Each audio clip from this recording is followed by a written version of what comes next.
Assalamualaikum warahmatullahi wabarakatuh. Alhamdulillah hamdan wa syukranillah amma ba'd. Kembali lagi bersama saya Deta. Kali ini saya akan men-share ke rekan-rekan terkait dengan persiapan sambil menunggu rekan-rekan pengumuman kelulusan. Sebaiknya rekan-rekan persiapkan hal-hal ini agar nanti tidak kelabakan dan tidak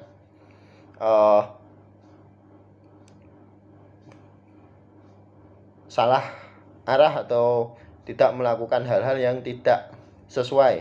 Jadi sebelum rekan-rekan mengetahui kelulusan, sebaiknya rekan-rekan menyiapkan anggaran untuk persiapan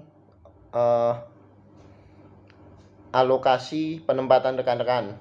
Karena perlu rekan-rekan ketahui bahwa untuk CPNS Kejaksaan sendiri nanti penempatan rekan-rekan itu tidak ditanggung oleh negara, yang berarti rekan-rekan juga harus mempersiapkan anggaran untuk tiket, untuk akomodasi, tempat tinggal, makan selama beberapa bulan. Kalau rekan-rekan ternyata 1, 2, 3 bulan pertama belum digaji atau gaji rekan-rekan dirapel pada bulan-bulan tertentu, karena itu sering terjadi tergantung dari bendara masing-masing satker. Jadi rekan-rekan harus persiapkan tabungan, entah itu dari rekan-rekan bekerja atau mungkin rekan-rekan memiliki tabungan dalam bentuk apapun. Rekan-rekan harus bersiap diri untuk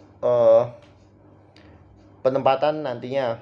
Selain penempatan, akomodasi, tempat tinggal, kos-kosan, rekan-rekan juga harus mempersiapkan untuk seragam, karena untuk CPNS atau pegawai baru itu pakaian tidak disediakan oleh kejaksaan, yang berarti rekan-rekan harus memiliki pakaian sendiri. Rekan-rekan harus beli. Untuk pakaian, rekan-rekan sebaiknya beli di tempat-tempat yang terpercaya, yang mana karena untuk atribut kejaksaan sendiri itu kainnya, kemudian atribut-atributnya itu harus mengikuti peraturan. Jadi rekan-rekan diharap membeli di toko-toko baju yang atau toko-toko atribut yang sudah mengetahui kejaksaan. Banyak sebenarnya di kota-kota besar toko-toko atribut kejaksaan gitu. Rekan-rekan bisa mencari di situ. Kemudian juga akan untuk awal-awal biasanya masih menggunakan baju putih, celana kain hitam, dan sepatu PDH. Oh ya, untuk sepatu PDH harus yang bertali ya. Jadi rekan-rekan juga jangan membeli sepatu yang sepatu slop atau sepatu tanpa tali. Itu nanti rekan-rekan akan disuruh untuk beli sepatu lagi yang bertali. Jadi daripada gitu, sebaiknya rekan-rekan nanti kalau keterima beli sepatu yang bertali. Kemudian mempersiapkan mental. Ini yang paling penting ya.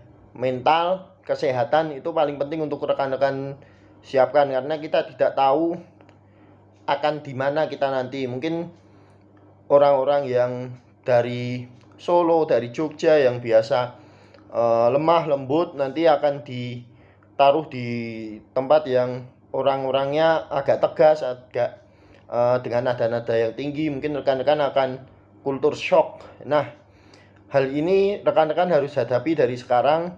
Rekan-rekan harus mempersiapkan diri, baik itu kesehatan psikis maupun kesehatan fisik. Sebisa mungkin rekan-rekan menjaga pola makan, menjaga pola istirahat, menjaga pola olahraga rekan-rekan, karena nanti di satker rekan-rekan akan mendapatkan pekerjaan yang cukup padat. Jadi rekan-rekan sebaiknya mempersiapkan diri, baik itu fisik dan psikis, agar tidak terganggu nantinya. Kemudian yang terakhir adalah persiapan terkait dengan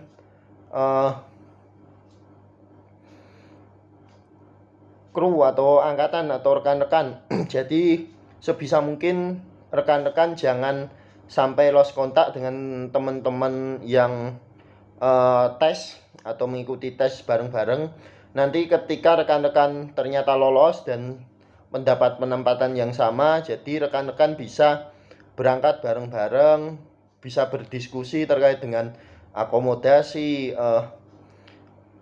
keberangkatan, mau pakai jalur darat, jalur laut, jalur udara, atau terkait dengan tempat tinggal, mau kos rumah satu buat bareng-bareng atau sebagainya. Itu rekan-rekan akan sangat terbantu kalau rekan-rekan tetap menjaga silaturahmi dengan rekan-rekan sesama seleksi. Kemudian yang terakhir, persiapan dengan keluarga. Jadi rekan-rekan harus menjelaskan ke keluarga bahwa rekan-rekan mungkin akan ditempatkan di luar domisili rekan-rekan. Sebenarnya tidak mungkin, bahkan bisa dibilang hampir pasti bisa akan ditempatkan di luar domisili. Seperti saya kemarin, saya sudah ngomong sama istri saya, sama mertua saya, sayang Pak Bu, saya mungkin tidak akan ditempatkan di Jogja. Bisa jadi saya di daerah timur, baik NTB maupun Papua atau Maluku, sesuai dengan apa yang saya sepakati pada saat seleksi wawancara. Dan ternyata mereka menerima, dan alhamdulillahnya saya tidak sampai ke sana, saya hanya ditempatkan di Kalimantan. Itu termasuk cukup bagus, mengingat rekan-rekan lain banyak yang di Papua, Maluku, NTB, jadi Sumatera bahkan. Jadi saya bisa mendapatkan penempatan di Kalimantan yang cukup dekat dengan Jogja. Itu masih menjadi suatu anugerah. Jadi rekan-rekan harap untuk ngobrol dengan orang-orang tersayang rekan-rekan, agar nanti ketika rekan-rekan mendapatkan surat keputusan atau SK, rekan-rekan sudah siap lahir dan batin untuk menjalankan tugas sebagai adiaksa muda. Mungkin cukup sekian yang bisa saya sampaikan. Ada salah kata mohon maaf. Wabillahi taufiq wal hidayah. Wassalamualaikum warahmatullahi wabarakatuh.